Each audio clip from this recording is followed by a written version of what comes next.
Okay, so we have just completed the First Peloponnesian War period, which got us to a Spartan victory. And we have fucked up to get there, because I forgot that Persia should have been pro-Athenian at one point. And at this point, we're in the interphase between the two Peloponnesian War scenarios. Now, the way this game handles string things together is a series of making sure the bird wasn't going to hit my window. It found a place on my wall to land. A series of mechanical actions, whatever, that you perform in between the two scenarios. And the Peloponnesian Wars campaign allows you to link the First and Second Peloponnesian War. The Grand Campaign isn't really a grand campaign. What this allows you to do is to play the Theban-Spartan War after the Second Peloponnesian War. But obviously the intention is the true Grand Campaign is you play the Peloponnesian Wars followed by the Grand Campaign scenario transition roles. However they want to, do it. It could have been explained better, probably by me as well. All right, so let's go through what we're going to do here. And I don't know if this is going to be a standalone video or if this is just going to be the beginning of the Academian War. What we're going to be moving to is the Second Peloponnesian War, which I believe is the Academian War, the Peace of Nicaea, and the Ionian War. Yeah, Second Peloponnesian. And we're going to have to cope with that. Okay, rather than determine the victor of the First Peloponnesian War scenario, no, we did that. That was cool. I truly believe that, like, multiple layers of victory is really cool. Perform the following steps to prepare. Move the turn marker to turn 1 of the Second Peloponnesian War track. All right. We'll get these down here. This is my deck and discards. This is going to go here. This is going to go away into my discards pile. And again, it's going to take a while to sort out everything and put it back together. Not as long as it took me, or as it is taking me with Gloomhaven, which I still have set up. I get through part of a task and then I just stop. Okay. Eliminate all leaders except for both sides' generic Strategos, Navarch, and Polemarch, and Pericles, Pleistonianax, and Academus. Let's look through what we got here. Academus stays in. The Strategos, Pleistonianax, Spartan dies. The Polemarch. Okay, so I think we keep these 3 basic, Pleistonianax, that. Okay, here, Myronides is going to die. Luckhyman sticks around. Eliminate all leaders except for these. And Pericles, Pleistonianax, and Archidamus. Okay, Hyman is gone.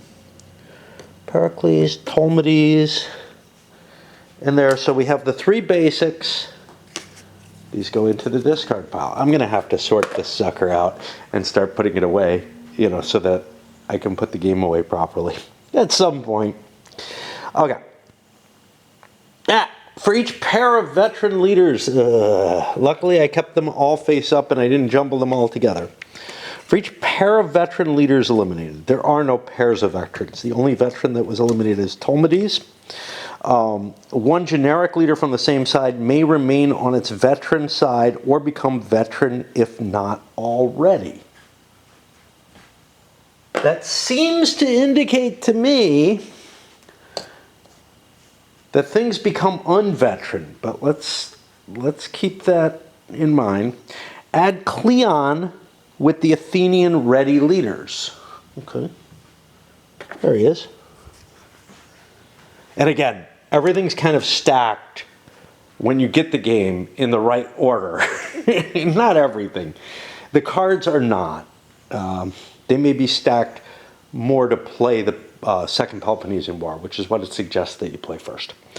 Place Archidamus on the Spartan or the Spartan Strategos in command of the first Spartan hoplite. Okay. I got a problem here. I think the generic leaders only unflip. So I think the Strategos, the Polemarch, wow, this is why the Spartans did so well. All their leaders turned veteran. That's the implication I get from here. I don't think the named leaders unflip. I'm going to need to swap batteries. It's interesting, I caught myself doing something which I know I do a lot in the videos, that I'm going to need to swap batteries type of vocalization. I don't know quite, I don't know what I'm trying to imply or whatever with it. Some of it is, instead of saying I'm thinking.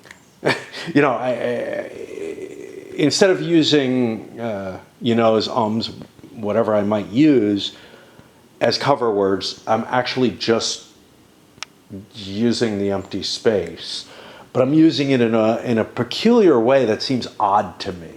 I don't know. Okay, let's keep going. We had a Cleon. Place Academus on there. Okay. Place the Athenian Navarch leader in command of the first fleet. We're going to do it this way because we don't know where the fleet goes yet. Place the Athenian Strategos in command of the first hoplite. Okay. Add the second Spartan trireme and the third Athenian trireme to the game.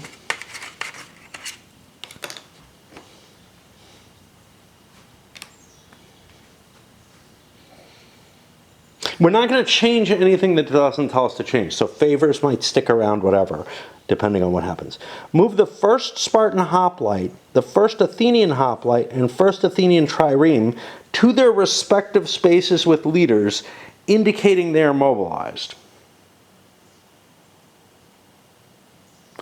I don't know what that means.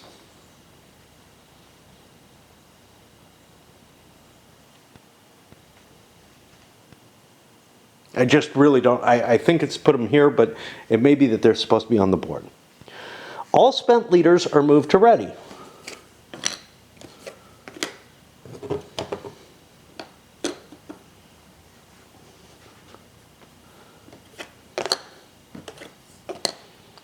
Why is the Polemarch elite? He should not be. He was a generic.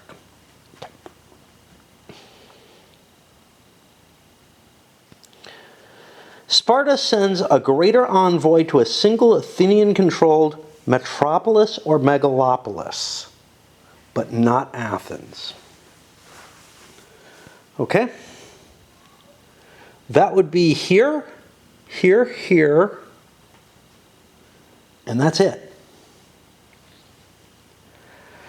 I don't like the idea, I like the idea of weakening his hold on Chalcidice, but I think I'd rather take Argos away from him. Athens sends a lesser envoy to one hostile space. And then Sparta's going to do the same.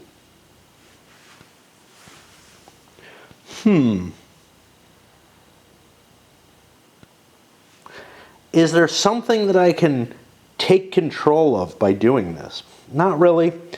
I'm going to knock him out of there, or I'm going to knock him out of here. Actually, I'm going to knock him out of here. Okay. But now Sparta gets to do the same, and in order to keep the balance, they do that. Each player controlling more than 2 veteran assets reduces the assets they control until they control 2. Sparta has 2. That's all they have. The first Athenian hoplite is placed in one Spartan-controlled metropolis or a Spartan-controlled polis if there's no metropolis, with a siege barker. This would swing Thebes over. Corinth would swing the ships over. I don't have to trace. I'm going to put it here with a siege marker. Now, no raid marker goes there according to them. Normally, a raid would go with a siege. It kind of doesn't matter. So, I don't know. Because when the siege is ended, a raid shows up if the siege is not successful.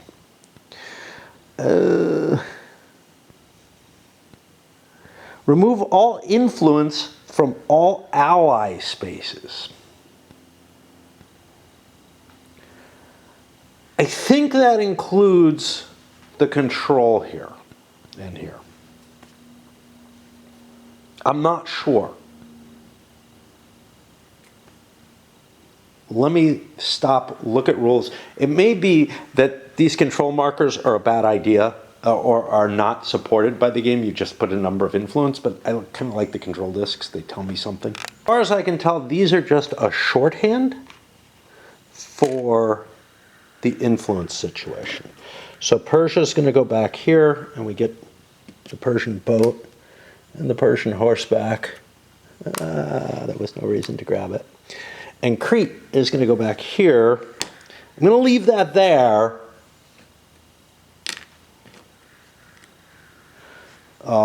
Because I don't know if I reset damaged units. I think I probably would. Because there's a significant amount of time between these wars. I believe. Let's take a look. This starts in 431. This one ended in 445. So it feels to me like all assets should probably be refreshed. Let's see if it says anything, and we may just decide that we have to do that. Remove all influence. Do not skip any phases during the first turn of the Second Peloponnesian War scenario. Add all Archidemian war cards from the current discard and the card pool to the current deck and shuffle. The card pool is this. It's the cards that are not yet in play. The current deck is this. Some cards are going to be re-added to it, like this one, but something like this is not going to be re-added. I'm going to throw the Olympic Games in.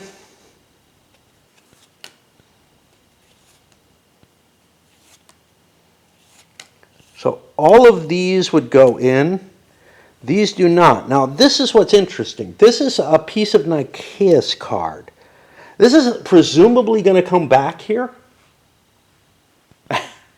So I'm going to have to sort through the cards that were removed, whatever, and try to figure out, is there anything that fits into this set? An example, the Peloponnesian League card was put into the deck for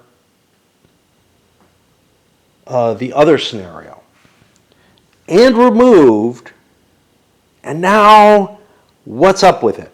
Well, the description here makes it sound like maybe the league didn't form properly or something. I don't know. I'm going to look at the scenario description for the First Peloponnesian War and see, is this supposed to just be in the deck? Piece of Nikeas, same thing. See, this is what's really fucked up. So like this card, I feel, should be regenerated back in. This one you could maybe make an argument that it was removed, but it was removed instead of being delayed. It's really hard to make the argument that this card was made available during one of the last two turns, and then we'll get to here before it could be played. Like, it should just be in the deck the whole period, I think. Which leads me to believe that anything that was removed comes back. It's a reestablishment of the Peloponnesian League being available. You'll note, this is a little weird, these two cards are removed. They both have two wars on them. and then fall into, so basically they need to be in 3 different wars. This one's a little weird. Why was this added to, I think, the Boeotian War and not marked for both? If we look at some of these, let's look at these two, because these are going to get shuffled in. Whether or not they were used.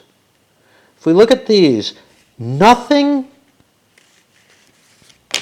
seems to make it between the first Peloponnesian and second Peloponnesian and be labeled on both cards.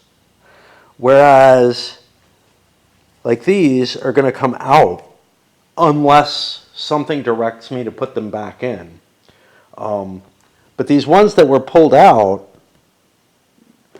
I feel like they should be regenerated into the deck. Wow. All my batteries are wearing out right now. Well, I'll have plenty of time to recharge them while I'm dancing. So now here, when the Piece of Nikeas cards would normally be added, add all the Piece of Nikeas cards from the current discard and the card pool instead. Again,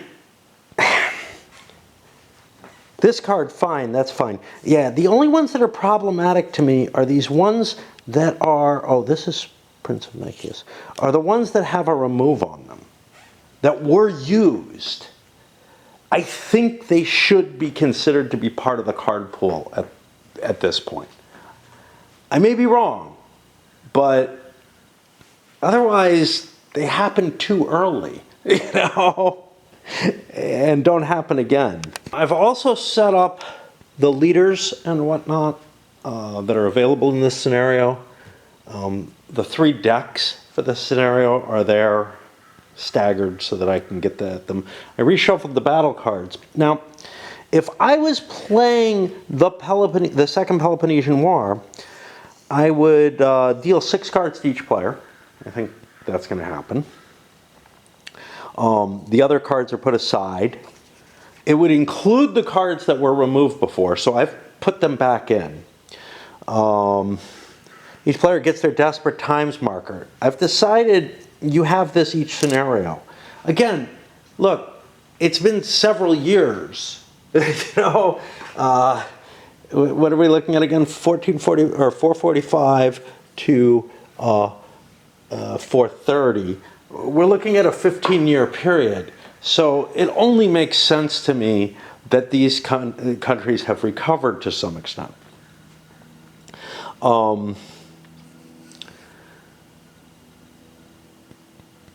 Place all matching military assets. Yeah, I think all assets would have recovered by now. Again, not covered in the scenario, but you're not going to have a lot of money. Now, this may depend upon what you have here. You have 30 years of peace scenario, right? Because down here, players choose or randomly draw a setup card and follow the instructions. This would be under the normal Peloponnesian War as part of the rules. But this card, the normal Second Peloponnesian War, this card is Sparta places 1 influence. Okay, that's a lesser envoy. Athens places 2. That's the greater envoy here. And Sparta places 1. Now, actually, what we've got is Athens places 3. Actually, each places 3. I don't know. Let's take a look at what the other cards are like, because I thought this would match what's being done here, which is each influence must be placed in a neutral city, 1 or 2 in a different region. Maybe this is a further modification. These sealable bags it comes in, I find them really intriguing. Like, I don't know what to do with them, but I'm keeping stuff in them as much as possible. So this would be the standard setup card that they recommend you use. But there are others. Struggle for Greece. The sides build up close to home. The Spartans strike with a smaller available army due to garrisoning their new vassals, which more limits their positioning. Brasidius's endeavor. Sparta secures an ally to help the Athenian power. Brasidius is available right away with powerful siege ability. It gives Brasidius, who normally would show up here. I don't know if this changes the years, right? Second Peloponnesian Athenian Empire.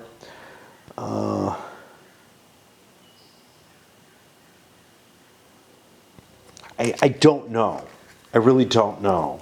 Like, it feels to me like this is supposed to make up for this in conjunction with what was already on the board.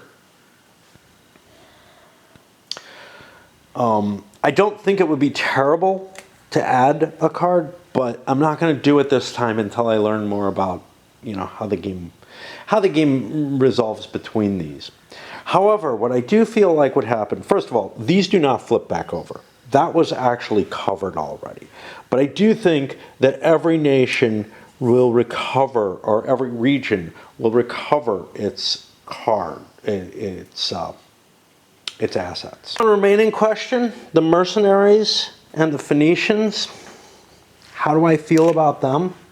I'm going to leave them as they are. That gives a point bonus to Sparta because the Phoenicians are veterans and the mercenaries are not.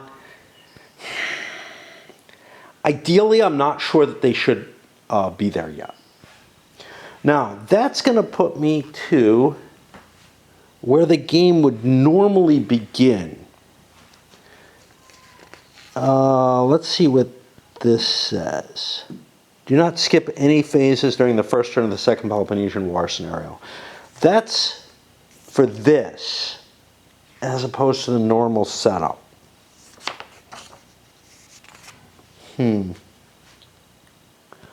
What does that mean? What is normally skipped? Normally, yeah, see, normally what's skipped is the strength assessments and all that. And I kind of feel like both countries would have rebuilt to an extent that their strengths aren't quite right. I don't really feel too comfortable with what this does. I feel like it should be somewhere, like the attempt to keep you rolling, you know? It doesn't really match the fact that there's a 15-year gap in the set. And I kind of feel like if I were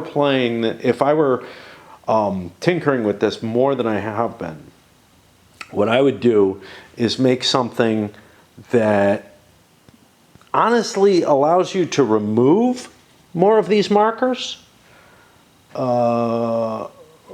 because I feel like the alliance is sort of disintegrated, that somebody who was in the lead would have lost some ground. Some of that has to do with, of course, you know, some of the reason the game doesn't make that kind of decision is probably got to do with the idea that, yeah, you play through the three big sort of scenarios linked together and you get a final winner, and people would be unhappy if there were large periods and everything that they had built up towards winning kind of disintegrates. I understand that fully.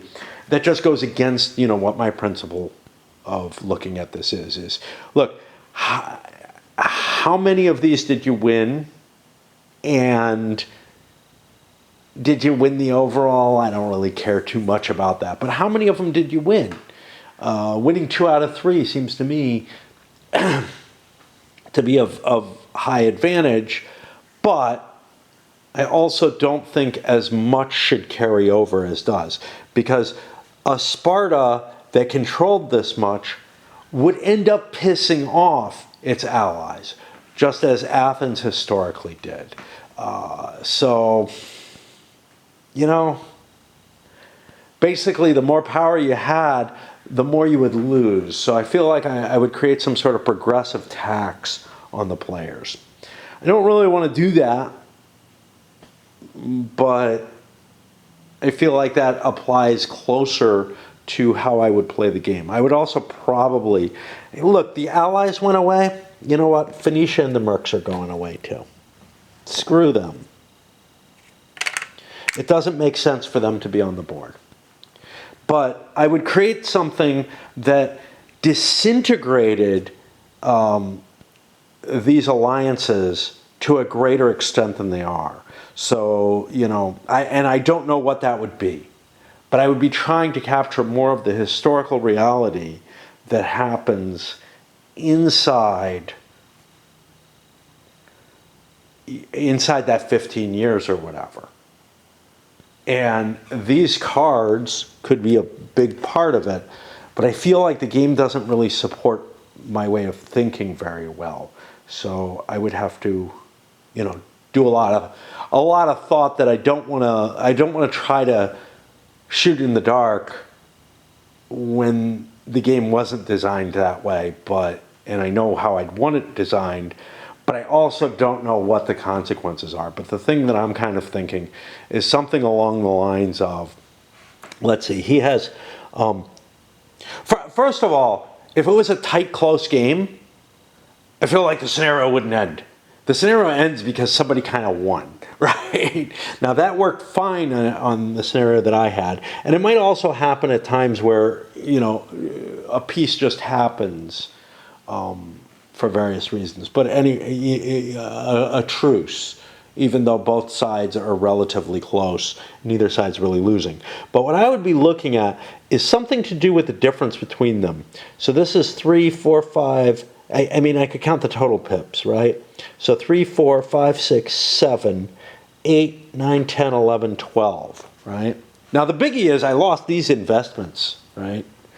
So 12 to 1, 2, 3, 4, 5, 6, 7, 8, 9, 10, 11, 12. We got a difference of 5, 6, 7, 8, 9, 10, 11. We've got a difference of 12. Okay, that's a huge, or 13 up here. We've got a difference of 13 after this. I feel like that difference should decrease by about half. That about 6 points of stuff should have to go away from Sparta. Thereby making the scenario much, much closer, and also capturing, you know, the one place where I'm a little weird here is I also kind of feel like Athens should probably have lost some. And then you apply something like this card that gives you additional controls in different places. But it really, to me, feels like this kind of hegemony, if it was allowed to exist for 15 years without struggle, Athens is done for at the end of that, right?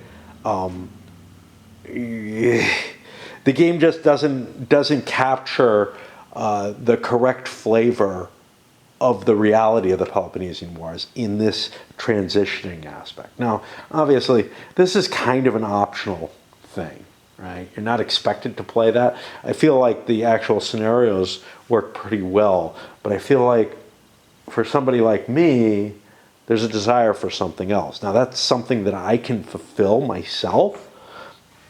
Other things that would happen, the army strengths, they wouldn't be based off of this. They would be based off of more or less the strengths that would be coming here. So what are we looking at here? Well, Athens has a navy strength of 7. The Sparta army strength 6 and 4. That's probably pretty much what we're going to be seeing here. He's high. He's going to be low. Not as distraught. Right? Athens seems to have let their army really rot in that 15 years, essentially. They're not really prepared for a land war. But then we look at the naval, and the Athens naval would be at 7, the Sparta at 5. I actually landed on the same places there, which is probably not too unreasonable. But, yeah, so we're going to be close with those. But the thing that really, it is very, very difficult for me to believe that there would be this massive a collection of states willing to fight against a relatively weak Athens, right? that instead the Spartan hegemony would start to collapse. And how would it collapse? Who chooses to give up what? I don't know. You know, these are the specifics that would have to be worked out. All right, we did a lot of chatting on this. I think I'm going to load this up again as a separate video, simply because it is something kind of weird. And then we'll get into the standard turn as suggested by the linkage scenario. But I feel like these ligaments to link the different scenarios together,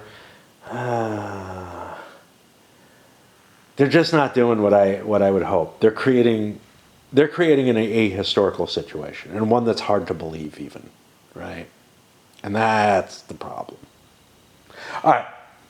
And, you know, it's not all, like, it seems pretty clear that you lose the allies, in which case it's not all like what you gained you get to keep or anything along those lines. Sure, there's a little bit of tweaking around the edges. You know, we're looking at each player is able. This is actually the thing. There is a reduction. It's the 2 and the 1, but it's not enough. The person who's in the lead should take a bigger hit than the person who's losing. It shouldn't just be both sides lose a couple points of stuff. All right, I'm going to send this up, and, you know, we'll see. The reality here is, you know, it's my conception of what the game should be. That hasn't really impacted the historicity, though. See, this is the thing. My conception creates this desire to make a more historical situation. It's the designers taking a different path that makes it so that the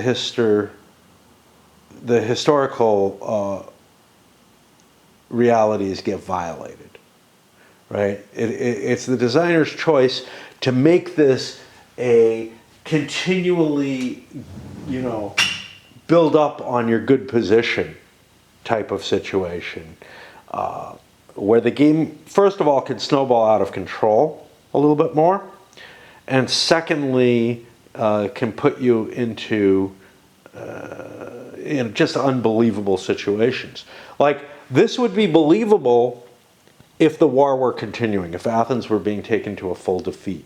But it's hard to believe that this kind of situation would last for 15 years. Unfortunately, the Strategos game, which I think this is kind of similar to, takes a similar view, to be honest. It doesn't have these distinct scenarios that are linked together. You just play the whole game all the way through, which means the war is continuing throughout. Now, it may get to a lower grade type situation, but there isn't much that's going to happen to penalize someone who's doing well. And I actually like the catch-up mechanism aspect of reducing the advantage. Now, it shouldn't be 1 for 1, right? Like, Sparta shouldn't just lose 6 more pips. It should be more like Sparta loses 6 and Athens loses 2 or 3. You know, like, Sparta loses the difference and Athens loses half that difference, thereby, you know, not really gaining much ground. And then you play one of these cards in order to modify the situation. I think something like that pleases me more and feels like it's generating a more believable circumstance. Not necessarily the historical one, right? But who gets to choose which places are taken away? Over here, it's the opposing player gets to choose. That's not necessarily appropriate, right? It really isn't. To some extent, the who gets to choose is at least partially in the hands of the person who's losing the stuff because they're the ones pissing off their neighbors. Anyway, I lied about putting it right up again. Now we'll try.